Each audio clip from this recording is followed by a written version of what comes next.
Welcome विद्यार्थियों। आज हम बात करने वाले हैं क्लास 8 के chapter first the best Christmas present in the world. The best Christmas present in the world यानी संसार का सर्वोत्तम क्रिसमस का उपहार, यानी इसका जो हिंदी अनुवाद है यानी हिंदी अर्थ है वो है संसार का सर्वोत्तम क्रिसमस का उपहार। यानी हम एक्सप्लेनेशन इसकी डिटेल्ड यानी फुल डिटेल्ड एक्सप्लेनेशन करेंगे हिंदी में, अच्छे तरीके से रीड आउट करेंगे इसको। सबसे पहले यानी पढ़ने से पहले यानी बिफोर यू रीड, यानी पढ़ने से यानी आपके पढ़ने से पूर्व जो बातें दी गई है उसके बारे में पढ़ते हैं।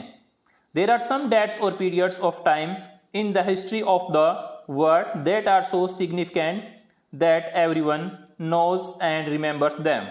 वो कहता है संसार के इतिहास में कुछ तिथियां यानी डेट्स एंड कुछ समय ऐसा है यानी जो पीरियड्स है कुछ ऐसे हैं कि कालखंड में इतने महत्वपूर्ण है, यानी क्या है सिग्निफिकेंट है, महत्वपूर्ण है कि प्रत्येक व्यक्ति उन्हें जानता है तथा याद रखता है। यानी एवरीवन नोज यानी प्रत्येक व्यक्ति जानता है एंड रिमेंबर्स देम ताकि उनको याद भी रखता है। कुछ डेट्स ऐसी होती है जैसे हम अपने जन्म की तारीख याद रखते हैं, यानी अपना हैप्पी बर्थडे कब है वो याद रखते हैं, उसी तरीके से ये है।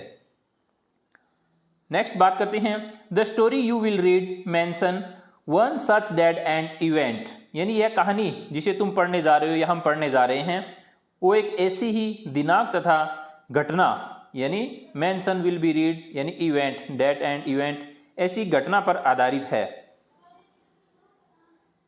A war between the British and the Germans in 1914 यानी एक ब्रिटिश और जर्मनी यानी ब्रिटेन और जर्मन के मध्य एक युद्ध हुआ था 1914 के अंदर। उसके युद्ध का क्या करती है यह उल्लेख करती है।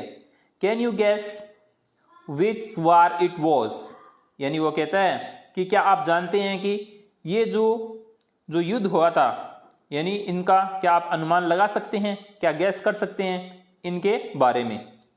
फिर नीचे लिखा गया है do you know which events the dates below refer to, यानी आपको कुछ डेट्स दी गई यानी वो घटनाओं की डेट्स उनसे संबंधित डेट्स दी गई है, क्या आप इनके बारे में जानते हैं। जैसे फर्स्ट है 4 जुलाई 1776 यानी 4 जुलाई 1776 क्या इनके बारे में आप जानते हैं। नेक्स्ट है 17 दिसंबर 1903 17 दिसंबर 1903 के बारे में।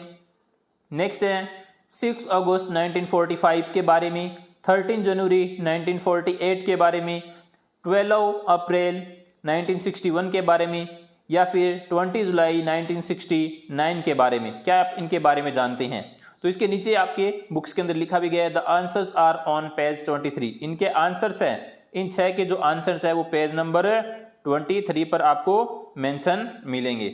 यानी कुछ एक डेट्स अगर अपने याद है तो हम पर बता सकते हैं। जैसे 6 अगस्त 1945 को हिरोशिमा नागासाकी के ऊपर क्या गिराए गए थे, बम गिराए गए थे।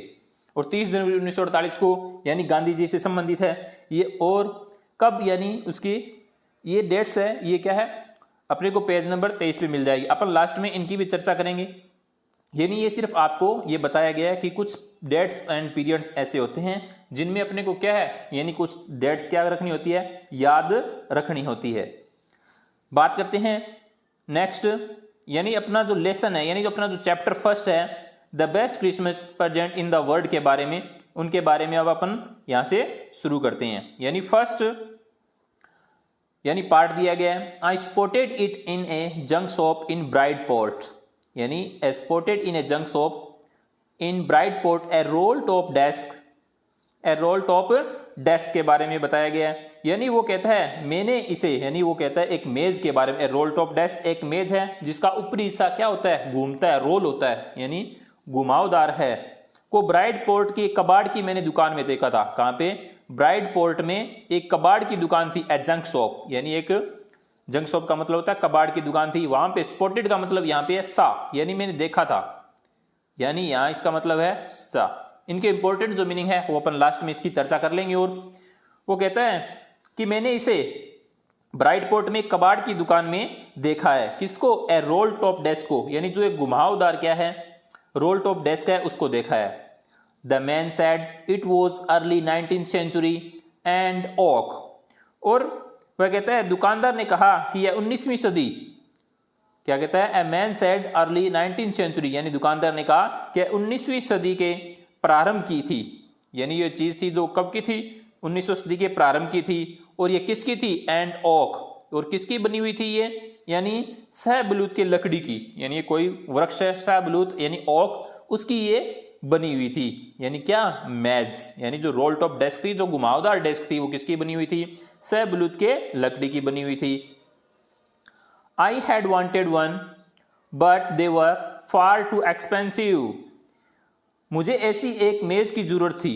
वो कहता है आई हैड वांटेड वन, मुझे एक ऐसी, वांटेड यानी मुझे चाहिए थी, but they were far too expensive, लेकिन क्या थी वो, महंगी थी, यानी काफी महंगी थी। This one was in a bad condition, और जो उसकी कंडीशन है वो भी यानी बहुत बुरी दशा में थी। कंडीशन क्या थी, बुरी थी, was bad condition.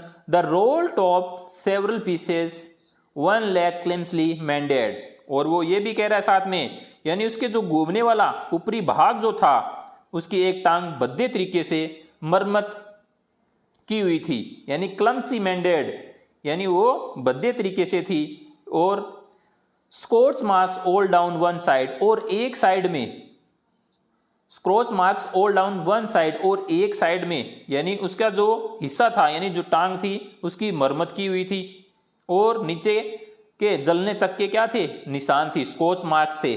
Scotch marks का मतलब है बर्न मार्क्स, यानी जले हुए के निशान भी थे एक साइड में उस मेज के। It was going for very little money, it was going for very little money, going for का यहाँ पे मतलब है वॉज सेलिंग फॉर। वो कहता है जो उसकी टांग जली हुई थी और वह बहुत थोड़े मूल्य में बिक रही थी, यानी जब उसको उसकी कंडीशन ऐसी बैड कंडीशन थी, बुरी अवस्था थी, तो वह बहुत ही कम मूल्य में, it was going very little money, कम मूल्य में क्या हो रही थी, वो बिक रही थी। आई थॉट, मैंने सोचा, आई कुड रिस्टोर इट, वो क्या कह रहा है, आई थॉट मैंने सोचा, मैं इसे दुरुस्त कर लूंगा, रिस्टोर कर लूंगा वापस, यानी इसकी मरम्मत कर लूंगा, रिपेयर कर लूंगा। It would be risk a challenge but I had to have it. वो कहता है कि मेरे लिए ये क्या है, एक चुनौती है, एक खतरा है, यानी वो कहता है मेरे लिए चुनौती है, लीजिए, लेकिन वो कह रहा है कि मुझे ये लेनी है, यानी उसे वह पसंद थी लेकिन बिगड़ी हुई थी, फिर भी वो कह रहा है कि मैं इसकी क्या कर लूंगा, मरम्मत कर लूंगा। I paid the man and brought it back to my work room at the back of garage. मैंने दुकानदार को मूल्य उसका चुका दिया। I paid the man, I paid the man, मैंने उस व्यक्ति को क्या कर दिया, उस चेयर का जो मेज थी उसका मूल्य चुका दिया, और उसे मैंने आई ब्रॉट खरीद लिया, to back to my work room, और वापस मैं अपने, यानी बैक टू द गैरेज, अपने वर्क, जो वर्क जहां पे कार्य करता था उस गैरेज में आ गया। I begin work on it on Christmas Eve, और क्रिसमस ईव यानी क्रिसमस इवनिंग की, यानी पूर्व संध्या को मैंने इसे ठीक करना क्या कर दिया, आई बिगिन वर्क, उस पर कार्य करना शुरू कर दिया।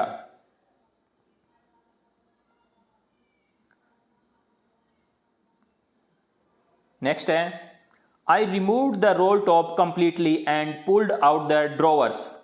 मैंने घूमने वाले ऊपरी भाग को, यानी remove the roll top completely, यानी जो घूमने वाले ऊपरी भाग को पूरी तरह से क्या कर दिया, हटा दिया, यानी रिमूव कर दिया उसके ऊपर से। And pulled out the drawers, और उसके दराजों को भी खींचकर क्या कर दिया, बाहर निकाल दिया। ड्रॉवर्स यानी उनके जो दराज थे उनको खींचकर बाहर निकाल दिया। The veneer had lifted almost everywhere, फिर वो कहता है यानी सजावट हेतु, वेनियर लिफ्टेड ऑलमोस्ट एवरीवेयर, यानी उसके ऊपर जो डेकोरेट की गई थी, वेनियर का मतलब है उसके ऊपर जो लकड़ी को डेकोरेट किया गया था सजावट हेतु, ऊपरी लकड़ी की पतली परत लगभग हर जगह से क्या हो गई थी, उखड़ गई थी, यानी लिफ्टेड हो गई थी। Looked like water damage to me, वो कह रहा है यानी जो उसकी वो किसके कारण हो गई थी, यानी ये पानी की वजह से। Looked like water damage to me, यानी उसकी जगह वो क्या हो गई थी, उखड़ गई थी। मुझे लगा, वो कह रहा है मुझे ऐसा लग रहा है जैसे ये जो डैमेज हुआ है वो किसके कारण हुआ है, वाटर के कारण, यानी पानी के कारण हुआ है। हो सकता है ये बाहर पड़ी है और बारिश का पानी आया है, उसकी वजह से वो क्या हो चुकी है, यानी डैमेज हो चुकी है। नेक्स्ट है, both fire and water had clearly taken and their toll on this desk. फिर वो कहता है कि आग और पानी, यानी बोथ फायर एंड वाटर, यानी दोनों, आग और पानी दोनों ने इस मेज का क्या कर दिया है, नुकसान कर दिया है, यानी इसको क्या कर दिया है, डैमेज कर दिया है। The last drawer was stuck fast, और जो उसका अंतिम दराज है वह बहुत ही जाम हो चुका है। यानी उस मेज का अंतिम जो दराज है, ड्रॉवर खोला, उसे खोला नहीं जा रहा है, वो क्या हो चुका है, स्टक हो चुका है, यानी बहुत जाम हो चुका है। I tried all I could to ease, वो कहता है उसे खोलने में मैंने क्या की है, बहुत आसानी से उसकी बहुत सी कोशिशें की है जो मैं कर सकता था। I try to all could to ease it out gently, यानी मैंने बहुत ही कोशिश की है जितनी मैं कर सकता था।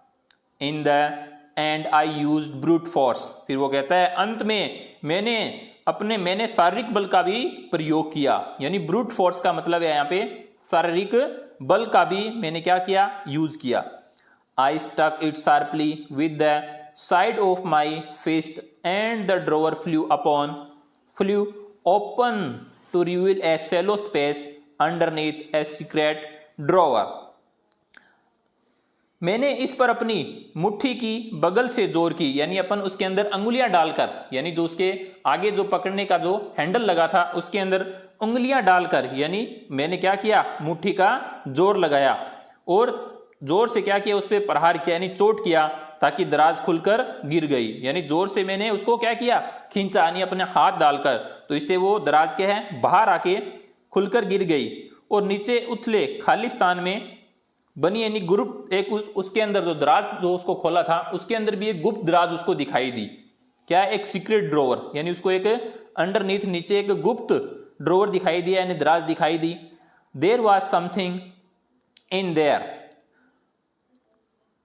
There was something in there, यानी वहां पर कुछ था, वहां पर कुछ था। फिर वो कहता है I reached in and took out A small black in tin box, मैंने उसके अंदर हाथ डालकर देखा तो एक छोटा सा लोहे का बक्सा था, यानी डिब्बा था। उस दराज के अंदर क्या था, एक छोटा सा डिब्बा था। मैं आपको अभी दिखाता हूं किस तरीके का दिखा रहा है वो, यानी इस तरीके से जैसे ही उसने अपनी उंगलियों से उसको जोर से खींचा, यानी अपने फोर्स लिए, अपने शारीरिक बल से खींचा, तो उसको एक छोटा सा टीन का बॉक्स दिखाई दिया, जो आपको यहां पे शो हो रहा है, वो उसको दिखाई दिया।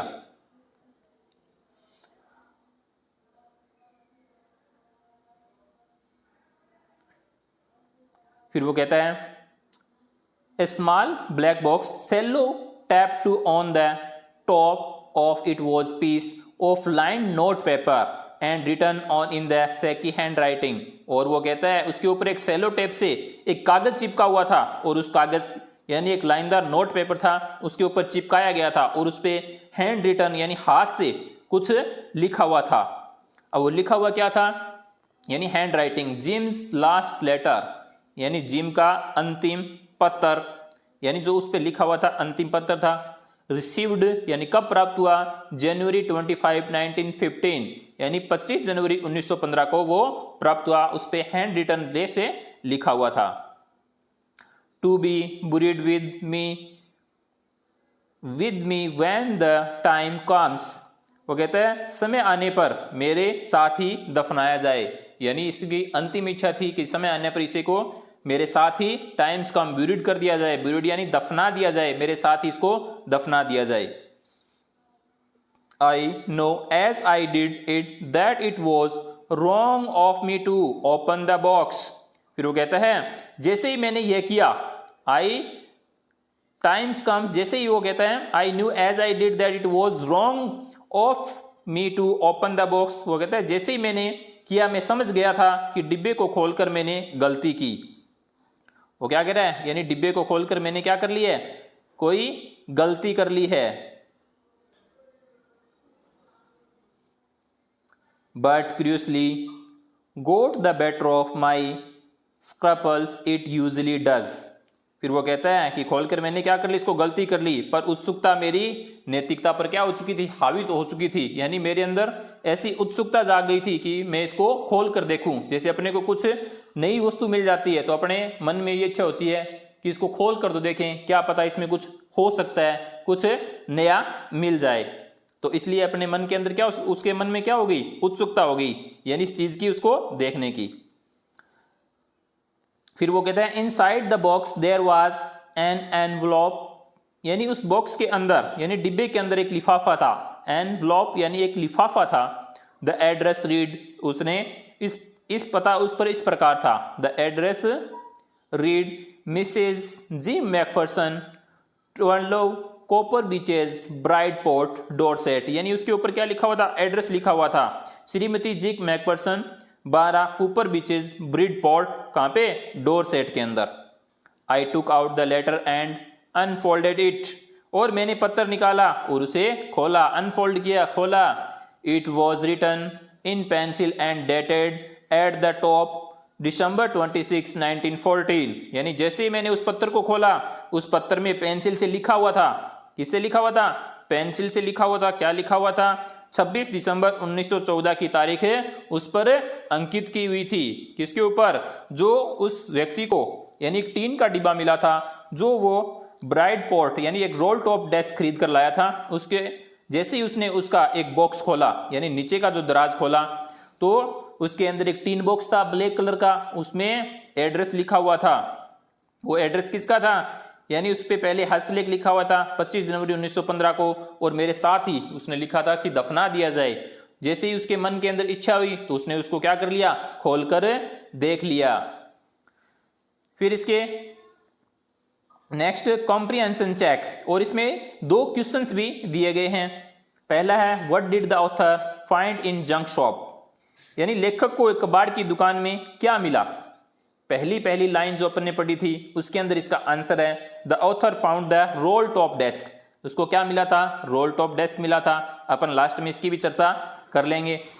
दूसरा क्वेश्चन था what did he find in A secret drawer, who do you think had put in there, यानी जो गुप्त जो दराज था उसे क्या मिला। जैसे ही वो what did the find A secret drawer, यानी जो गुप्त दराज था उसमें उसको क्या मिला। Who do you think had put in their, तुम्हारे विचार से इसे, यानी इसे कहाँ या फिर किसने रखा था, यानी इसमें किसने रखा था आपके विचार से। वो कह रहा है हु डू यू थिंक, आपके विचार से किसने रखा था। तो ये बात अपन में इसके अंदर मेंशन कर देंगे, वो भी इसमें डाल देंगे, और इसके जो इंपॉर्टेंट जो मीनिंग्स है वो भी आपको इसी के साथ मिल जाएंगे। प्लीज़ अगर आप चैनल पर नए हैं तो प्लीज़ चैनल को लाइक करें, शेयर करें, सब्सक्राइब करें, और अपने साथियों के साथ भी इसे शेयर करें। नेक्स्ट इसका पार्ट यानी सेकंड और थर्ड पार्ट है, वो भी आपको जल्द ही इसके साथ ही मिल जाएंगे। स्पॉटेड, देखा, स्पॉटेड करता है देखा, जंक शॉप कबाड़ की दुकान।